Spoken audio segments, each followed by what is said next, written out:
Okay, hi, we're back. And we're right at the place that we left off. I've just moved my artboards so that there's a little bit more space between them.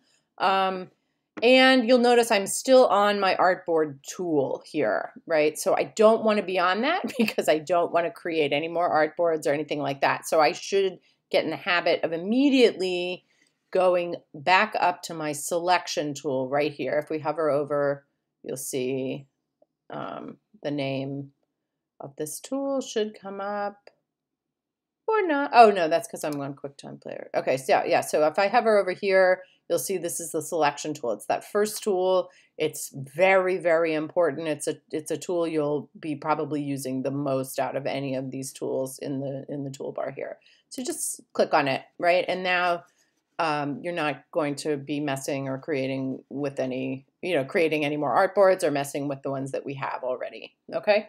Okay. So now we are sort of ready to start. Okay. I am just, if we want to zoom in, Command plus or Control plus, depending on what kind of computer you have. And I'm going to zoom in on my artboard.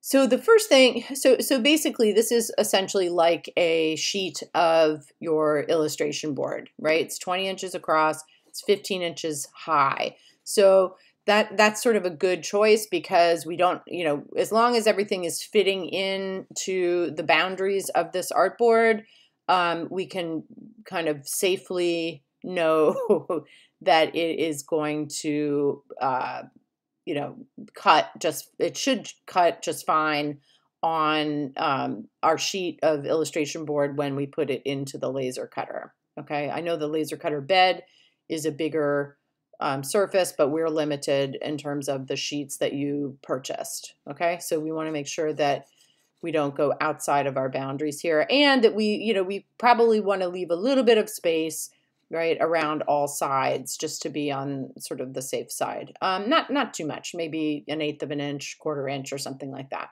Okay. Okay. So how to start, right? There are a few tools that are going to be particularly important, to be using and that you're going to be relying on the most. A lot depends on sort of what your basic plan is for your light fixture design, right? I would recommend doing a fair amount of drawing, right, in your sketchbook, and then possibly on your graph paper, before you get to this point, right, when you're actually starting to fairly confidently lay out your shapes and actually draw them in Illustrator. I'm actually going to go to a previous document that I actually is in progress right now, or in process right now. And I will just show you sort of some of my designs that I am in the process of working out, right? So some of these are still in process. I have to make some changes to them. These have gone through a lot of changes. I know there's not much here, but in terms of me, realizing, I didn't, I forgot to put these on, or I realize as I think through my design plan that certain things are going to bump into each other, right? And hit each other. I have to go back and make changes. So you are going to be revising and revising and revising and revising your shapes as you go. If you can do a lot of that again by hand, right? And having some sense of your direction before you start launching into the digital drawing phase is certainly useful. Let me just talk about this really quick. So this is sort of this sort of shape here, right? Right now, it's just this here represents sort of solid illustration board. This all is empty, okay? These two pieces, this will then be joined, right? And this will not have a little line right here. This will be my little slot. You can see on this piece, right? It's the same, except for the slot is in a different place. I still have to add additional slots in other places, but these two pieces are going to, slot together, right? One's going to go this way, right, from, left to right. And then this piece will be turned, right? And then we'll run perpendicularly. So it will, if we're thinking about going back into space, this will be turned on its end, right, on its edge. And then this will actually be oriented to perpendicularly to this plane, if that makes sense. So they will sort of lock together in these slots. This slot will fit, into here, and this edge here will actually line up with this edge here when those two things are slotted together. Theoretically, right? I hope, okay? Like if I have designed this properly, that's what they will do.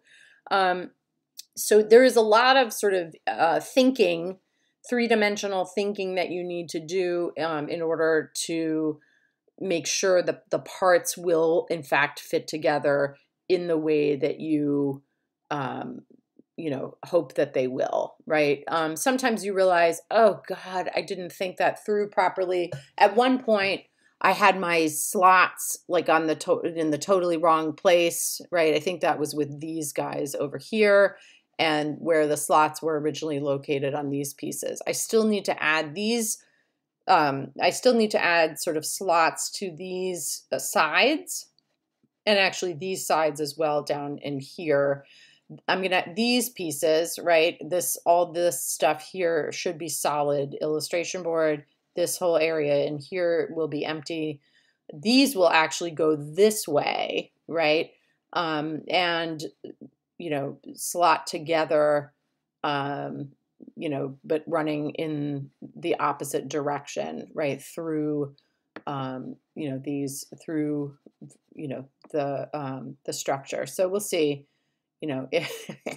we'll see if I am doing my designing properly or not. I sure hope so, right? So some of this, there are, again, if you do a little digging on the internet, I mean, certainly there's plenty of pre-made, templates for, that are already out there and available for you to hunt down and use for making your own kind of, for just basically copying somebody else's design, right? And using that and fabricating that. I do not want you to do that, okay? But I think it is useful for you to actually look and, see how other people have put together, what kinds of pieces they've designed, where have they put the slots, how do they, how does this thing look as a bunch of flat pieces before we put it together? I think that's really useful. Some of this stuff you can, it's okay to, mimic, but I don't want you, the whole purpose of this is to design your own fixture and to really have that experience of thinking three-dimensionally and sort of translating that into a series of planes that ultimately will go from flat pieces to locking together in space to create three-dimensional forms. So again, I have to, we're honor code here. So, you can use it as a reference, but no copying, pre-existing files, because what's the point, right? You don't learn anything that way. Okay.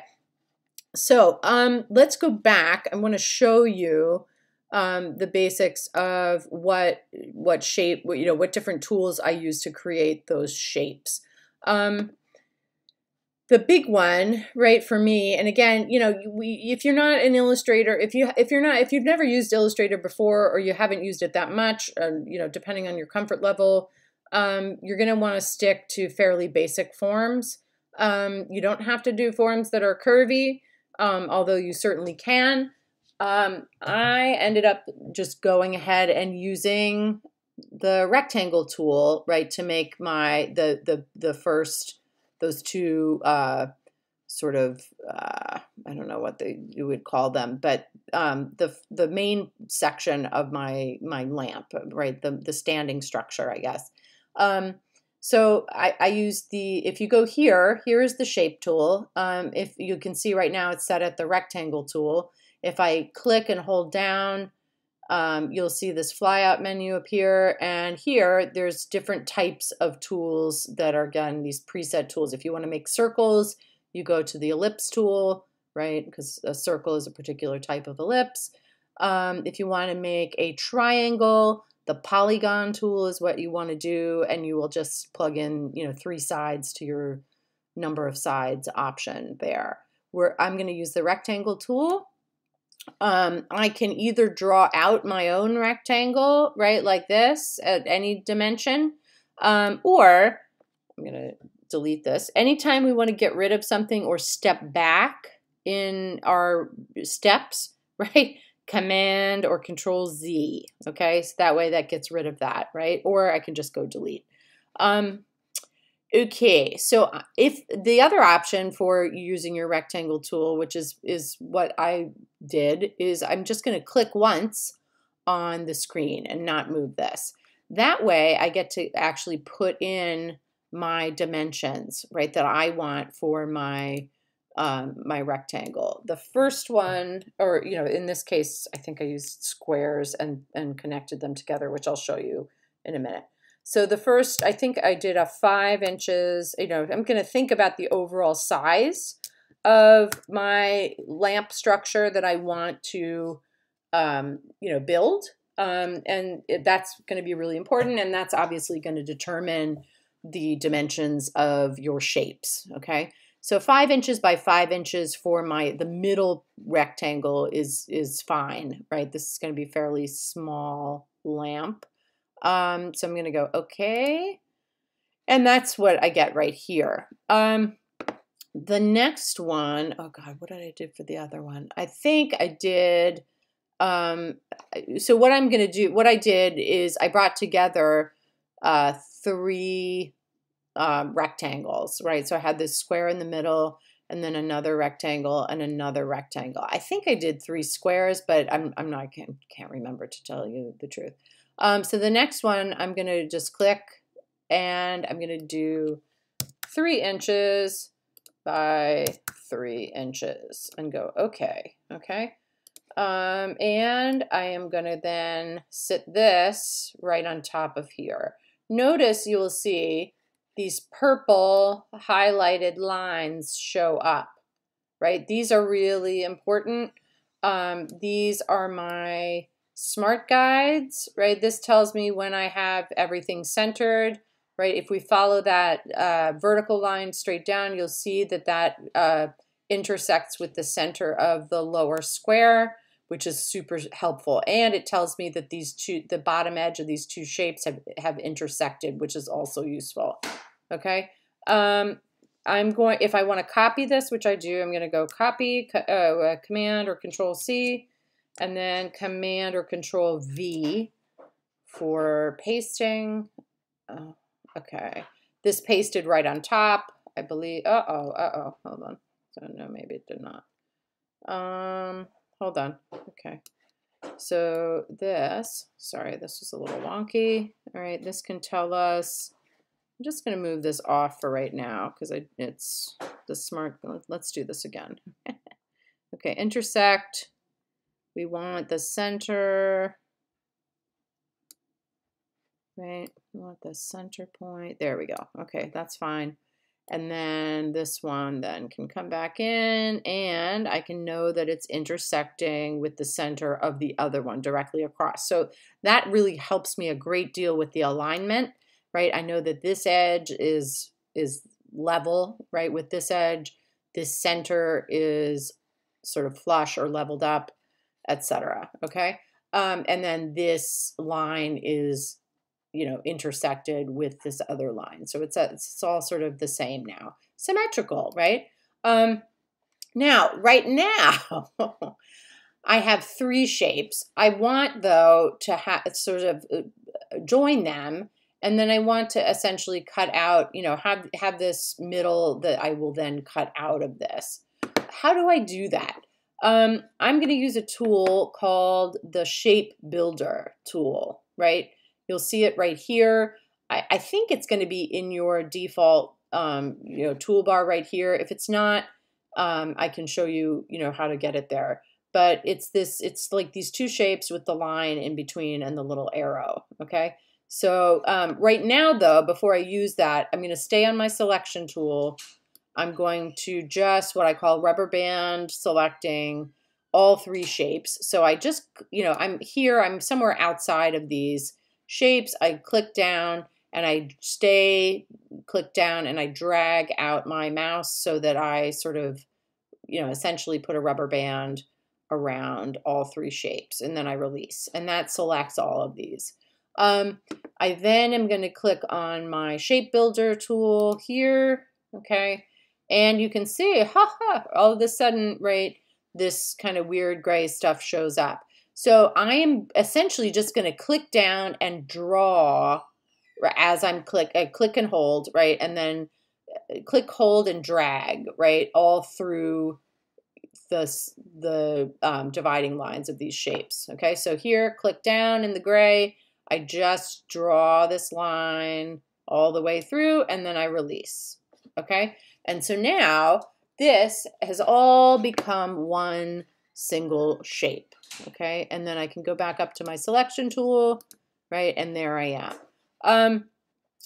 Okay, how did I get this so that it was like narrow, you know, like a, right now this is just a single line. So if I'm going to fabricate this, this will all be a solid, you know, shape, right? But I want a hole cut out of it. Okay, so that's the next thing that I need to do. I think what I did, right, if this is 3 inches across, you know, this is a 3 by 3 square, basically this section. I'm going to go ahead and put together a couple of additional squares, okay? So I'm going to do I'm going to think about how thick I want this to be. I think I want it to be, what, a 1/2 inch thick. And so that means this will be, what, 4.5, no, 4, if it's a 1/2 inch thick, I'm losing an inch. So that's going to be 4 inches. So you do have to think through these measurements, right? So if I'm losing a 1/2 inch here, and a 1/2 inch here, that means my square that will kind of be used to create, you know, the cutout, right, will be 4 inches by 4 inches. So I click on my rectangle tool. I just click once on my artboard, and I'm gonna go 4 inches by 4. Oh, not 34. 4 inches and hit OK. All right. The next thing then that I'm going to do, if I still want a 1/2 inch, that means that I'm going to have another square that's 2 inches by 2 inches, and then 2 inches by 2 inches down here. So I'm going to, here, 2 by 2. I think this will work. All right, and then hit OK. Go back up to your selection tool, because you don't want to, if you click on here, you're just going to be making more rectangles. Go back to your selection tool when you want to move things, okay?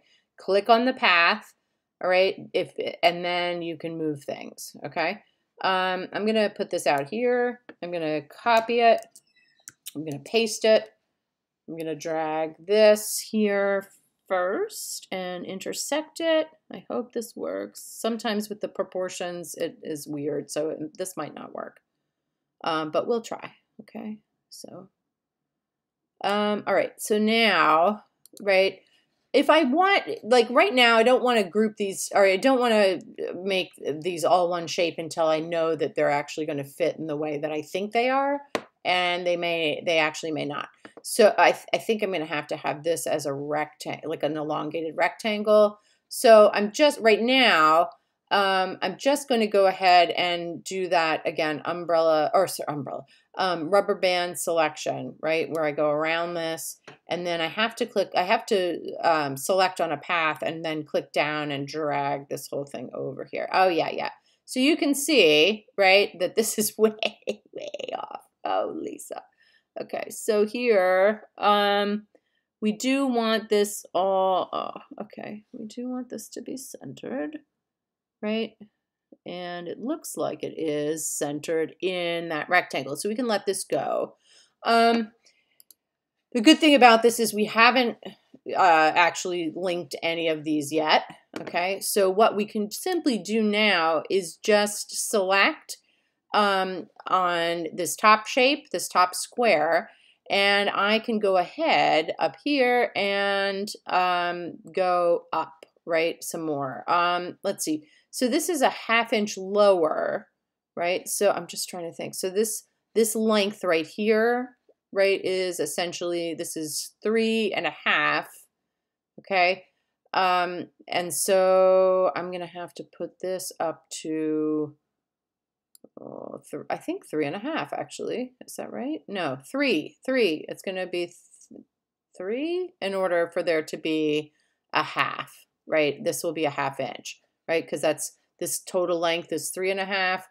This is 3, you know, this then is 3. That gives me a 1/2 inch between them. Does that, if that makes sense? So I'm going to do the same thing down here. And then how can I tell, right? I mean, this you can tell easily because you see the numbers here as you pull this down. So just put it down to 3, okay? And then release, okay? Now we're actually ready to join these shapes. So because I have all this other stuff around it, I'm just going to click on this. I'm going to hold down Shift on my keyboard. And if I do that, I can actually select multiple shapes together, right? And there's only 3 of them, so that's fine. This is easy. All right, so now I've selected all of these, and then I want to go back to my Shape Builder tool. I click on that. Again, the gray comes up. And I just start on this gray somewhere, and I drag a line through all of those shape, you know, areas. Okay, and then I release, and then I go back to select right here. Okay, and then I click somewhere off of everything to deselect, so I can, you know, so I'm not touching this anymore. What I want to do now is essentially join these together. Right now, these are separate shapes. This is empty space. This is empty space. This is just a line, right, etc. So they're totally independent of each other. But I can actually do something in Illustrator that will make this a single shape that has this solid, sort of thin outer area here, right, between these 2 lines. And then this inside will become an empty cutout area, okay? So it's still one shape, it just has a big hole in the middle of it. And the way I do that is, again, I'm gonna have to select all of this. So again, I click down outside the area, I drag this out to select these guys, and now, right, I am actually going to bring these together, these 2 shapes together, to create what we call a compound shape.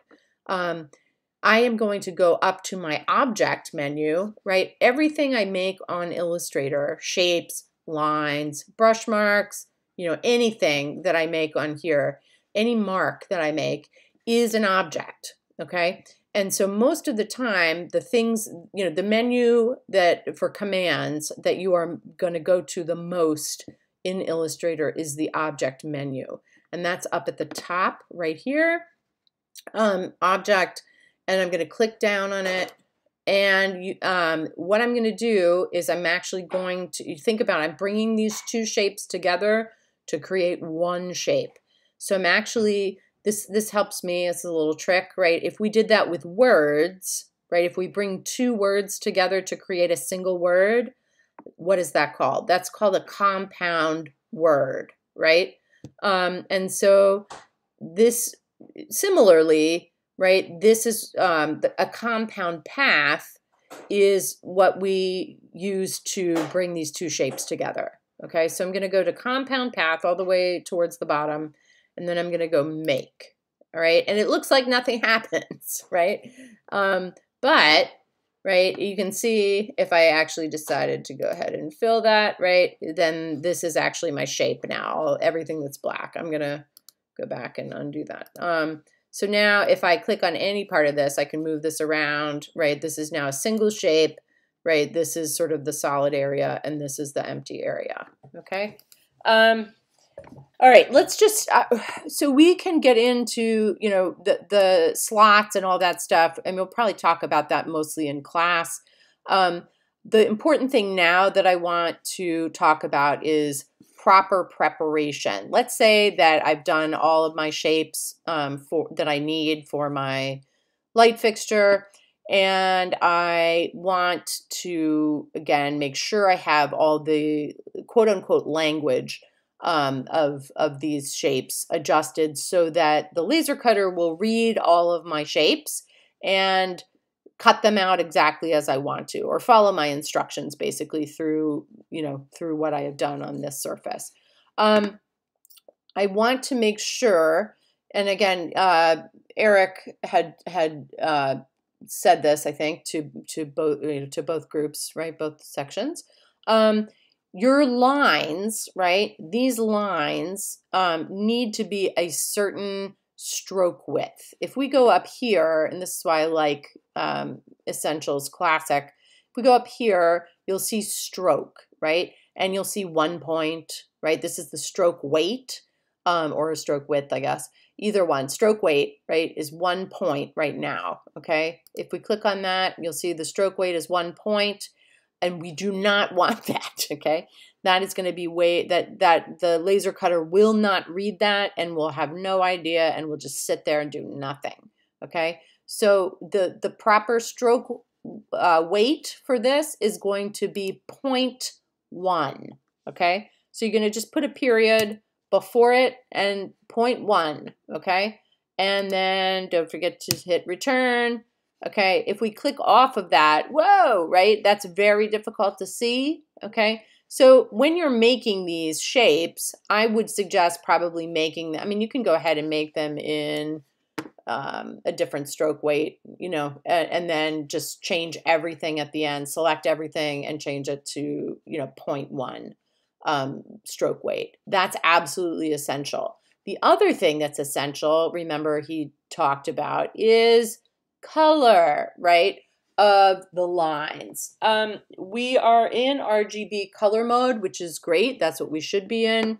The color of all of these lines, every single line that you have here is going to be the same color, and that color is RGB red. So the red setting is going to be 255. And the other two settings, so your blue setting and your green setting, or your blue numbers, right, levels, and your green levels are going to be 0, okay? So how do we do this? Well, first of all, right, we want no fill, right? I mean, so here, this fill that's in the front here is telling me that this is white, right? This area that's in between these two lines is white. I'm just going to empty that out so there's no problems, okay? And that's by clicking this little none selection below here. If I want to change the color of the stroke, I have to actually click on the stroke box right here. And I click on it, I bring it forward in front of the fill. Now I can actually choose a different color for that. One of the things I can do that is easier is just double click, right? If I double click on this, if I double click on the stroke, this color picker comes up, and that makes things just easier. You'll see, I just want RGB red. I can go to, these don't have them though. Okay, color models, hold on, cancel. Okay, hold on. All right, let's do this again. Oh yeah, okay, so RGB, no.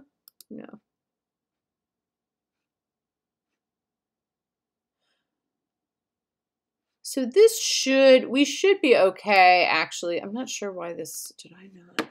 This should be in RGB. Hold on a second, let me just make sure. Yeah, we are in RGB color mode, so we should be okay. Okay,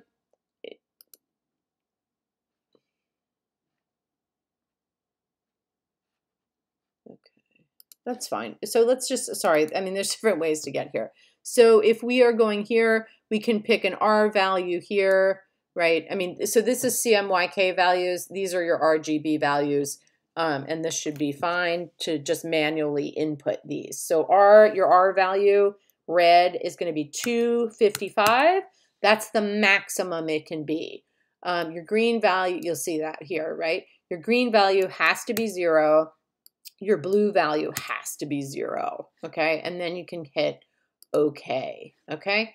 And it should come up we can double check that, right? By going ahead, selecting it, double clicking on here, and we see that yes, that has stayed the same. Sometimes it switches around, but that's usually because we have our document in the wrong color mode, right?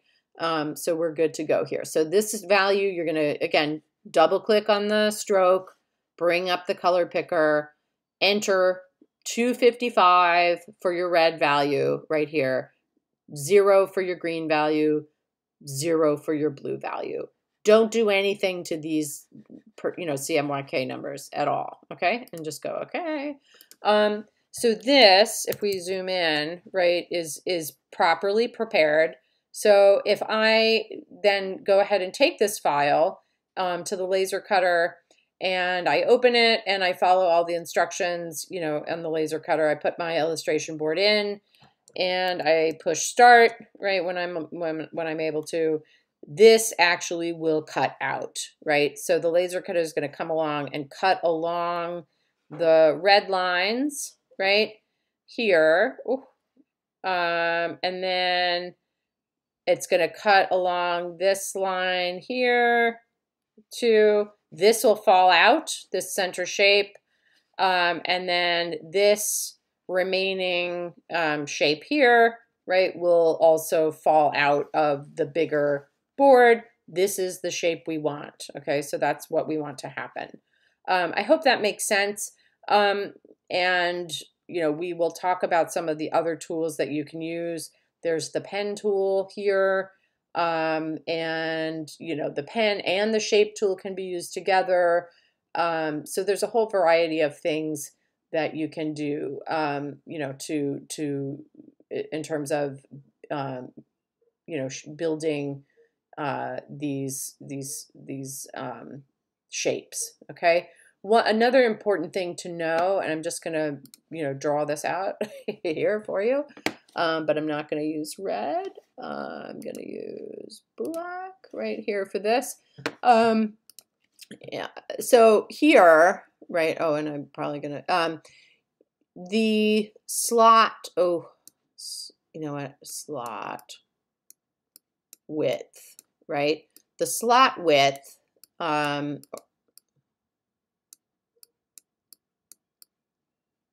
Of the slots that you create, right? So that when these planes are put together, you remember the little notch that was right here, the width of that is 2 millimeters, okay? So you're gonna have to figure, I forget what that translates that, into in inches, but it should be 2 millimeters. You're gonna measure that, but that should be the width of that slot. To accommodate so that the board, the illustration board, when I turn it the other way, right, at 90 degrees and try to put it into that slot, the thickness of that illustration board will fit into that slot. Okay, so the slot width is going to be 2 millimeters. The thickness of your stock, I believe, is the 2 millimeters. But again, we're supposed to enter that in inches. And again, off the top of my head, I forget what that translates into. Okay. So again, let's do this stroke, weight, stroke. I'm just going to go weight equals 0.1. All right. And then point is the unit, right? 0.1. And that again you change that up here, right? Up at the top. And then the stroke color